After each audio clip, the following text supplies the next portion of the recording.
اور محبت کے بغیر ایمان نامکمل نہیں، اس کا وجود ہی نہیں ہوتا۔ جیسا کہ آپ نے ارشاد فرما دیا کہ جو مجھ سے والدین سے زیادہ، اولاد سے زیادہ محبت نہیں کرتا، لا یؤمن احدکم حتی اکون احب الیہ من والدہ ولدہ والناس اجمعین، جو والدین اور اولاد سے زیادہ مجھ سے محبت نہیں کرتا مسلمان، وہ مسلمان ہی نہیں ہے۔ تو اس لیے حب رسول سیرت کا بھی تقاضا ہے، آپ کے اخلاق کا بھی تقاضا ہے، آپ کی خدمت انسانیت کا بھی تقاضا ہے، اور آپ کی انسانیت اور آپ کی امت سے محبت کا بھی تقاضا ہے۔ اللہ تعالیٰ ہمیں نبی اکرم صلی اللہ علیہ وسلم کی سچی محبت عطا فرمائے، اور سچی محبت یہ ہے کہ آپ کی محبت رکھتے ہوئے آپ کی اطاعت کی جائے۔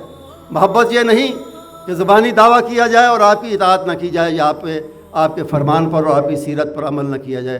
اصل چیز جو ہے سیرت کا تذکرہ بڑی اچھی بات ہے، لیکن اس سے سبق حاصل کرنا چاہیے، اور سبق حاصل کرنے اس کے جو اچھے پہلو ہیں ان پر عمل کرنے کی کوشش کرنی چاہیے۔ ہم اس طرح نہیں بن سکتے جس طرح اللہ تعالیٰ نے اپنے نبی کو بنایا، لیکن اس کی نقل ضرور کر سکتے ہیں۔